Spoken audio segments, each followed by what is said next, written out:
I'll be asking you when I call you back for some feedback. Oh, the question, Hudson, what was the question that we asked, the two questions that we asked? Okay, so the first one was, which of these images stand out to you? Oh. Okay, so we had two questions, but the first one was, which of these images stand out to you the most? And we chose Martin Luther King because he made the country made the blacks more free, so they have more rights. So we also Rosa Parks stood out because because she stood up against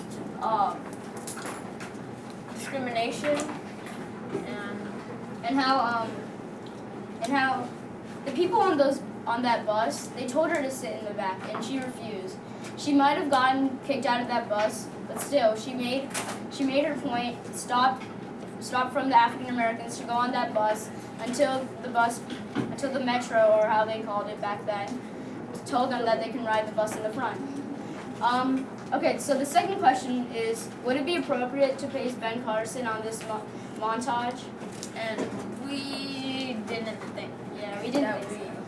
Because, I agree that the surgery was pretty good, but he didn't make the country a better country. He didn't, contribute to the,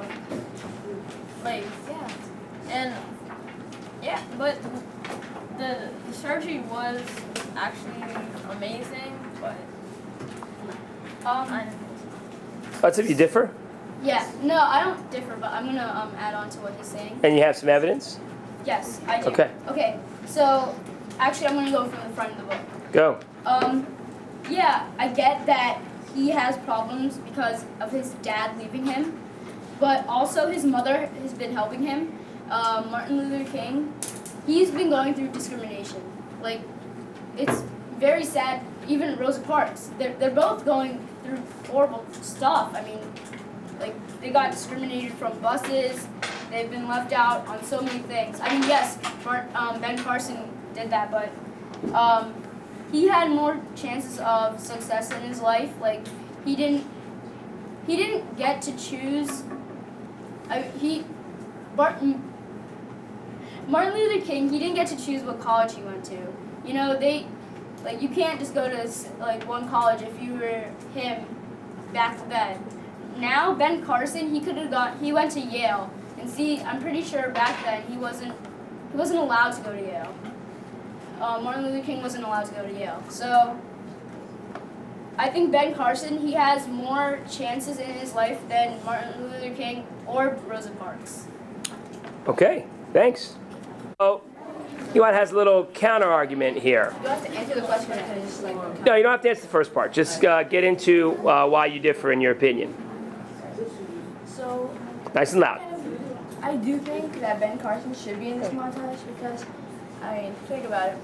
People were afraid to do these, however you pronounce hemispherectomy, is that how you say it? Hysterectomy, yeah. They were afraid to do it, but Ben Carson performed it because he knew he didn't have another choice. People started, and after he did it, people started to do it over and over again. If they hadn't done it, how would the population be right now? There are many millions of people who benefit from Ben's actions. He's performed so many surgeries, and other people are inspired by his surgeries. Without him, so many people who haven't been inspired, they wouldn't have done anything. They wouldn't have made a change in America. So, yeah, he did. He boosted people's confidence, yeah. All right, thanks. Okay, so we're going to start this unit with, as an introduction to Maniac McGee. We figured that we could get the students to start looking at their own biases and their own prejudices, which is a major theme of the novel, is acceptance and dealing with prejudice, and in some cases ignoring it. So we told the students that they are getting 2 new students, and we were curious of what they thought, if they had any sort of biases or any issues with getting a new student into the sitting next to them for the rest of the year. And so as a journal entry, we let the students write for about 10 minutes about what their response would be to getting one of these new students sitting next to them for the rest of the year. After 10 minutes of writing, I tell them, well, what if I were to tell you that these are the two new students? And obviously these are people from different cultures. Does this change your opinion? And many students obviously will react in many powerful and thoughtful ways to this. Many of them obviously now changing their answer that no, this would be very difficult for me to be with someone who might be distracting, or even though they're nice and I have no problem with them as a person, they might be distracting. Perhaps the students have a physical reaction to these cultures' practices and their rituals. So after discussing that, we let them reflect on that and talk about this in their groups, and then respond out to how they reacted. They recorded some of those their reactions on a T-chart, and then very simply read an art. Then the next part of the lesson was to read an article about a tribe of people called the Nasarema, who practice these body rituals and all kinds of other rituals that are written in a way that seem strange, different, and in some ways just very unfamiliar to the students. And we needed the students to list at least 10 adjectives to describe this tribe's customs. Many of the students thought that they were different, interesting, intriguing, disgusting, gross, you name it. But most of the reactions were negative. And so we asked them how would you deal with a Nasarema person in your classroom who insisted on maintaining their own tribal customs? And they reacted and they wrote about that for that day. And then the kicker is we tell them, we ask them, what does Nasarema spell backwards? And if you look at it, it spells American backwards. And they realize now that all of these customs that were written about in a strange way are actually customs and rituals that we use all the time. Piercing our ears, tattooing our skin, scraping our flesh with a sharp instrument, baking our heads in ovens for hair dryers, things of that nature. And the kids are now starting to realize, okay, that their perceptions and what they initially think about something is a lot different than when they actually consider it and put some thought into it. So we're getting the kids to be kind of open-minded to a degree, hopefully empathetic at the same time, by looking at this. Now their homework for this was to, was that the homework? Was to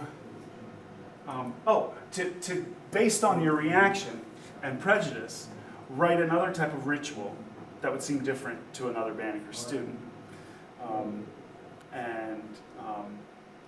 And by doing so, they are able to kind of work on author's craft a little bit and kind of see how the author did skew things to make it appear that something was different or perhaps even unacceptable or just strange. So kids came back the next day and read their paragraphs, and then as an introduction to the novel, we wanted to introduce the kids to the concept of segregation and how that applied. Because obviously in Maniac McGee and our novel, The Witch of Blackbird Pond, there's a whole lot of prejudice going on by people judging somebody by what they look like or where they come from. So we talk about the Little Rock Nine, and we use this as a wonderful opportunity to notice and wonder and look at not only text closely, but visual text. And in some cases, Kelly and I decided that what we would do was just simply grab a picture, and instead of using the picture with the copy, we just put the picture up front and put it up front and ask the kids to notice and wonder details about this picture. And you hope that you're able to eke out really close reading, and also, well, let's talk about that. That you can get close reading out of this, and we want the kids to notice details. Why,